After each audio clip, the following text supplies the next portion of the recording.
Okay, so we have the great Darius Thomas right here before us right now. And welcome, you're watching the artist journey. And we have some tea. So, Darius, can you tell us what type of tea you got and what your tea says? Honey lavender stress relief is the one I chose. Okay. Cause like two, it's about to be two or something, and I feel like if I drink the black tea, I'll be up all night, and I have to get to bed tonight. To drink, and it's really relaxing too. Like the Oh, here. yeah, right there. What does it say? Ooh, it is the light. It is the light in the lantern which shows you the path, not the lantern. Say that again. Say that again. Say that again. It is the light in the lantern that shows you the path, not the lantern. Okay. Yes. I like that. I like that one. Ooh. That was what is that? Does that resonate with you, or how does that resonate Today it with resonates with me a lot. you? Yeah. Yeah. On the way here, Mm-hmm. I was listening to a song from this next musical, Mm-hmm. and I was adding pieces to it, like background vocals, and it's called Across the Water. That whole process, it basically speaks about deciding that this is the path that I'm going to go down. The reason why this resonates with that message is because the whole reason that I have this show, the whole reason that I have the creative ability was because of the creator of the entire universe, you know? Yeah. It's within me. Yes. And I'm worried about me, like, oh, I'm not perfect, I'm not flowing how I need to Right. every so often. But it's like, it's not you in the first place. It's the light in the lantern. I'm the lantern. Yep. And then The light that resides within inside inside of me, you. that is what shows the path in the first place. That's deep. That was great. I like that. I'm gonna take a sip of tea for Yeah, that. and that's crazy. that light too. That's within inside of us. That spark, I believe, of our creativity. It's that. It's the source that we draw from, you know, and keeps us moving, keeps us moving forward. That's. I done went there. Literally, it's so much. It's even past me wanting to just create a show, even past me wanting to get my creative expression out. It's so many people that are gonna be affected because of this show. Yeah. And what we build on the road to this show. Mm-hmm. What we have built as well. So that was a great reminder. Thanks. Yeah, Nice. and it's a journey too. It's not a one set, you know. Who are you telling? That's crazy. Yeah, mine says let your energy be used to build, not destroy, which connects with yours, dude. That doesn't happen all the time. Wow, yeah, let your energy be used to build, not destroy.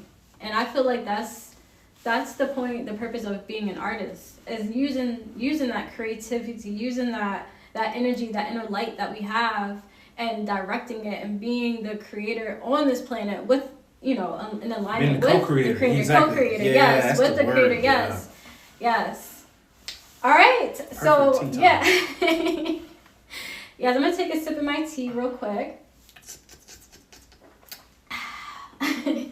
All right. So, take me back in time, Darius, to middle school, high school. What does your day look like? What are you thinking about? Like, how did you get from that Darius to the Darius you are today as a creator, like the creator you are today? I know exactly how. I can tell you the point when it switched. I was in 6th grade. 6th or 7th grade. We were in Tennessee because my dad was getting his master's in education up there. That's awesome. Yeah. Shout out He to has his Pops. doctorate now. Shout out to Pops. Yeah, he got his doctorate now. But me and my friend, we have been listening to a lot of music. We had Windows Movie Maker, and we sat and we made an album. It was very explicit for... And you were in 6th grade at this Yes. time? It was very explicit You just for 6th grade. decided to do it? You were just like, let me just... We had like, already you been got- writing. Oh, Like, you already been writing? We had been writing. We were like, we got to record something.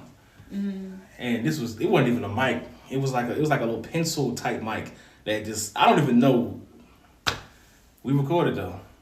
And the next day, like we saved it. He saved it on a CD. He took it home with him. And then I just left it on the computer. Then the next day my parents needed the computer out of the room.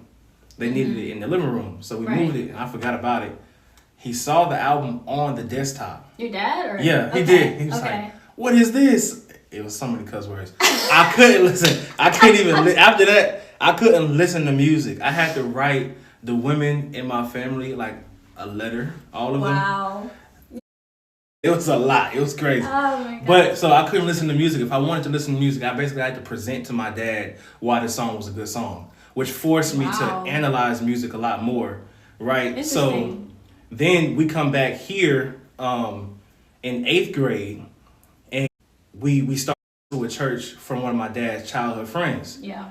That's the pastor. Both of the pastor and first lady, they were like on Wednesdays they would hit me up from 8th grade through 12th grade. Right. They would hit me up like Wednesday or Thursday and be like, "Can you have a poem for us for Sunday?" So I have to write and remember and be able to perform a poem by that Sunday. They knew you were already a writer. Yeah, because they already knew I was writing. That was after the punishment, after I started studying more. So that ability to analyze the words, right, helped me obviously in my reading and language arts classes. but it helped me analyze the scripture better, which helped me understand who God was, not just who they said he was in the first place, which led to my creative ability growing. And then what happened was, where I got to this point, so that was the building blocks. What happened was my senior year of high school, wrestling season had just ended for me. And I had the flu. I had the flu for like 7 days. And I was out of school that whole next week. So that whole week I was like, I don't know where we're going, God, but wherever you say to go, I'm going, right? That was seven days of sickness. That Monday, when I came back to school, it was the Grammys. And I was waiting for Kendrick to perform. And it was like, this is 2016. So this is from To Pimp a Butterfly. It was like before he performs. It's my favorite. That's my favorite Kendrick album. That's a good one. It's like before he performs, we have a performance by Lin-Manuel Miranda and the cast of Hamilton. I'm like, I don't want to see no musical. I'm looking for the remote. I can't find the remote. And they start the music, the first song from Hamilton. I'm like, wait, you can rap on Broadway? That was Monday. That Thursday, I started writing the first lyrics. That was February 18th. And I know that because 3 years later is when my LLC was formed on the same day. Wow. So was that on purpose, or did it just happen to be that way? It just happened. That's what I'm saying. It was crazy. I was like, oh, cool. So since that, the February 18th, 2016, I've been writing musicals. That is beautiful. So that's how I got here. Wow. That's crazy. Wow, that's cool. And then you just started off just writing, and then you decided to record it, and then Pops was like, nah. You said, this is not it. Whatever that was, don't do that again. Yeah. That was crazy. Yeah, but your work is amazing, and it's strong, and your lyrics are strong too. So to move from there to where you are today, what's your drive that keeps you moving forward as an artist? Like where does it come from? Is it just something that you feel that you have is it just God speaking to you and you're just being obedient? Or like do you have a specific why as to like what keeps you going and not letting you to let up off the gas? Like what keeps you moving from 6th grade Darius to today and to moving on forward? What's your drive? Well, I think that it changed, but it stayed the same the whole time. The 6th grade me started writing because I wanted to be the greatest. I want to do this. Like when I say I want to do this, I want this to be remembered through time. Right. And then that building block, like, you know how as you start walking in your creativity, the anxiety, the like doubts and things start trying to break that down. So I had to find a new why. And that's when I leaned more heavily into the obedience side for God, right? Mm-hmm. But even in that side, I'm sitting there like, okay, if I'm putting in all this work, there's no way I'm gonna be able to put in all this work and not be great. You see what I'm saying? So it's like they kind of work together. Right. It's like because I can do, like, I can continue forward even in the low points, even in the dark points. It's like I prove to myself a whole new level. And in me continuing to prove to myself how to continue forward, it kind of will pour into other people. So it's those three. It's I want to be the greatest. It's I have to do this because this is a mission that I've been given. And then it's how many other people are going to be affected by this. So those are my main three whys, but they all kind of tie together. That's awesome. That's beautiful. So going into, like, now you were saying you have a musical. Yeah, let's talk about it. Yeah, your musical is The Book of Freedom. So can you tell us about that? Like, tell us about Yes. I can actually. August 9th, Cobb Civic Center. We have 2 shows, 3 p.m. and 8 p.m. Put that to the side. Story-wise, the main theme is revolution. And I see revolution as 3 things. First, the revolution happens mentally within one individual. Then the revolution is black love, not just romantic, but what can I pour? What can I pour into the community as overall? And then the last one is that the revolution is squashed by gentrification, not just physical, but what we're told to think. So all 3 of those ideas are woven together for this story that they're going to see. And each idea has their own kind of sound, because the main idea happens mentally first within one individual, that's hip hop. Then we have the R&B. We need R&B. What happened to R&B? I miss R&B. Had to bring some R&B. All right, man. I'm right there with you. and then it's the pop elements, like the community aspects, like the pop elements.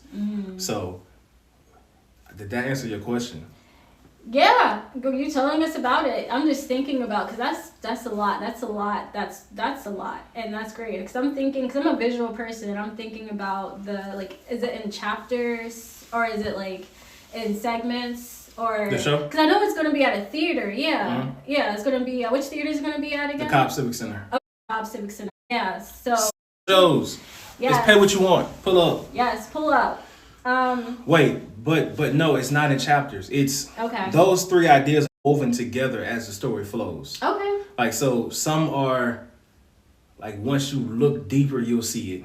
Okay. And some are like blatant there, but even though it's blatant, they might see it in one regard. I can't say it right now. You don't have to. I can't say it. You just. Yeah. Yeah, I won't say that. Yeah, I mean, you have to be there. You have to be there to understand what this is and what this is about. Yeah, and it seems like there's a lot of heavy topics that you're touching upon too. So when the spectator or the person who comes to view the show, they're going to have their own interpretation of it as well, and be able to relate to it and things of that nature. So so in addition to being a writer, MC, you're also a producer, because you're producing this showcase. So I'm going to ask you, what is your biggest challenge and also your biggest reward as a producer, as being a producer? Because being a producer is a lot of work, but you're also on stage, you're also the writer of it. So you're moving and you're just the creator of it. So what is your biggest challenge in this? Scaling. Like financially, or like or like with people, like scaling, like how? Yeah. With this show is bigger than my last show was. Okay. It does more. We have a choreographer. We have 10 dancers, 4 singers, and we have 11 cast members. Wow. So, what I mean by scaling is, with the last show, I could do everything myself as the producer, but now stepping into this next chapter, this bigger version of self, how do I delegate these things? Right. that has been a challenge. Not because I don't trust the people, more so because it forced me to vocalize what I already know for self. And if I feel like I can't vocalize it, do I know it in the first place? So it forced me to go back and study it again. I'm like, oh, this is what I'm trying to say to you, and this is how it works, you know? So, yeah. So being a better communicator. Yeah. Yeah, with your leadership, and that's growth. So, and you're young It too, and you've accomplished so much. Just like and you're so yeah. So I mean, like you know, you're on your way. You're moving like you know. So one of the reasons why we have the artist journey is because we believe that we live in a celebrity obsessed culture in America. So it's easy for young artists. It's easy for artists starting off. It doesn't matter how old you are. You can start off when you're in your 40s. Just to say, but a lot of times people get discouraged about their growth, especially with social media. You're always seeing people are always like doing great. So for someone who has been successful as you are and have been pushing on and doing this for such a long time, what advice do you have for other indie artists starting off as a creator or want to start off and maybe scared to step forward? The fear lies in what you don't know. So I saw Alex Hormozy, he talks about the rule of 100. So whatever the thing is, do 100 of it. Like you could think you know something. Yeah. But do you know it? Like you know it worked this time, but even your own mind is gonna be like, I don't know if this is gonna work or not, because you only did it one time. Right. There were so many variables that went into it. So now you have to figure it out. So for example, when I did my first show in 2019, we sold that show out and I was like, oh, that was great. But I didn't know how it happened. Okay. The whole goal was to do the show. Yeah. Then we did that same show again in 2021, and the whole goal was to make the music better. Not because I already know I can put on a show. So every time I do something, I'm changing one variable at a time. That's smart. So with the rule of 100, just do 100 of these things. So I think by the end of this year, when I do these 2 shows, I'll be at 7 shows since 2019. Okay. And now it's like, okay, we did 7. Now how do we get from 7 to 20? Right. Is the next goal for next year. Right. And it's not just going to be the musicals, but other shows, like showcases and things of that nature. But like that. we have to do more. Like I feel like we underestimate how much work is required of us to get to the place we want to get to. We just assume, oh, I did this, it should be done. Says who? Yeah. Yeah. Yeah, I like that. That's really good advice. That's really, really good advice. So, if you're afraid, the fear is in the unknowing. So you gotta Just put work it. it. Just do it. Just do it. Do it scared. Do it nervous. Do it shaking. She said, do it shaking. Yeah, It's crazy. just do it. So you stated, we were doing our homework and I was on your Instagram and you stated, the truth remains, freedom is not given, it is demanded and it is taken. When I heard you say that, I was like, that's powerful and like really strong. I'm like, that's true. And I'm like, freedom is something that's demanded and it is something that you take. You don't ask for freedom. That's something that you hold on, that you demand, you take that for yourself. So how do you think we must demand and take our freedom as the first Black Americans on this land? And what impact do you think that will have on our society? I think, first, our money should continue to be in our community more. But if you look at it, there are not a lot of opportunities for that right now.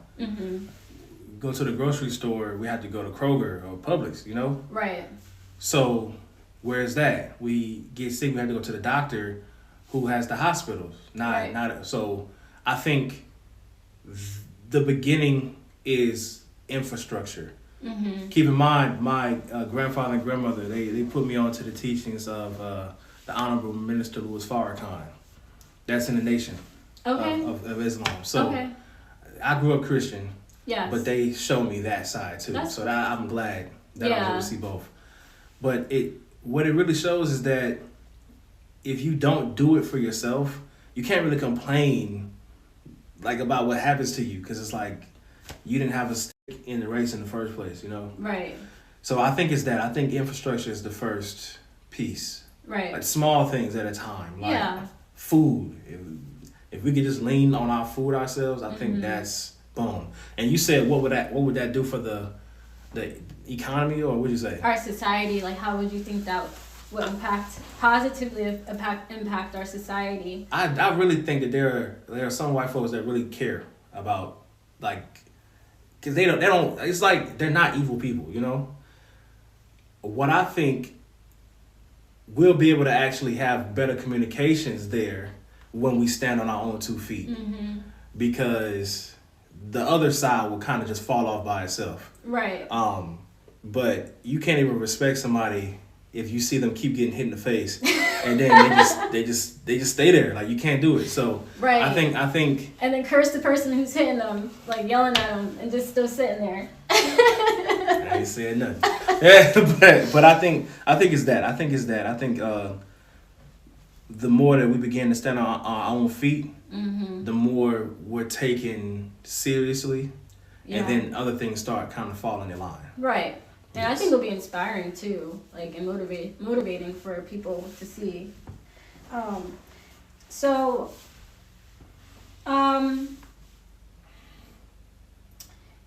what is the biggest? Okay, so I think you probably would answer this though. So what is I guess being a producer and being an artist is similar. So I would say my question to you, what is your biggest challenge as being an indie artist, like specifically, like just being an indie artist, what is your biggest challenge? Time and resources. Doing it by myself is the challenge. But recently, we've started forming a collective. Me and my friend Thomas, he just did his fashion show last weekend. Oh, that's cool. Yeah. So what I was able to pour in over there, like, I don't need to be paid. Like, let me just help out. Then when it's time for the show, just help me out, because that saves a lot of time, a lot of resources when we're doing stuff together. So that was the hard part, which was doing it by myself. But the solution is community. His brand is called Fashion, and it means collaboration is currency. That's beautiful. So yes, collaboration is currency. And thank you for collaborating with us today. Duh. And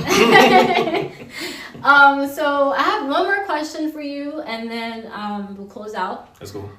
So where do you see yourself in 5 years? Where do you see yourself 5 years from today? From today? Yes, sir. So I'll be 31. Okay. I will be married. That's first and foremost. Okay. Me and my girl been together for 7 years. Okay. Now, so she's like. Yeah, it's like, but keep in mind, it's pandemic too. It was college, so it's a whole different world. But yeah, definitely married. I see myself touring, but touring at a greater capacity. I feel like the tour I want to plan for next year will be maybe in the Southeast. But that one, I'm doing multiple shows across the nation. Like, it's the only thing that really comes to mind is I saw Tyler Perry talk about when he was on Expeditiously, the T.I. podcast. He said he did over 360 shows in a year, and he made $75 million.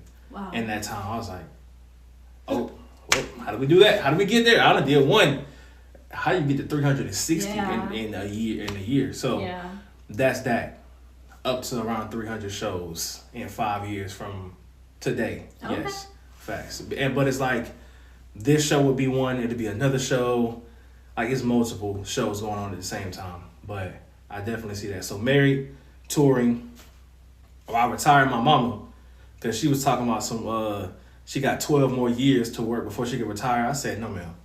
No, ma'am. I want her to be able to just relax a little bit. Yeah. And then when I have my children, which is after the 5 years, let me say. Yeah. I believe. she gonna be the type that want to stay and just be like here. So I want her to take time to just be to herself, and then when I have my children, she'll want to be that grandmama. I'm coming to pick my grandbabies up. Come get them then. I ain't stopping you. So that's what I see. That's the 5 years. So married, touring, and my mother is retired. That's so sweet. That's so sweet. And I love that you have a vision and you have ambition, you have goals, and that is the key to success. So thank you for watching, folks. This is the Artist Journey. Support your local artists because we are the movers and shakers of the towns and cities. So with that being said, thank you and goodbye. Peace. That was the theme song. He gonna mute myself. He gonna be like, what is that?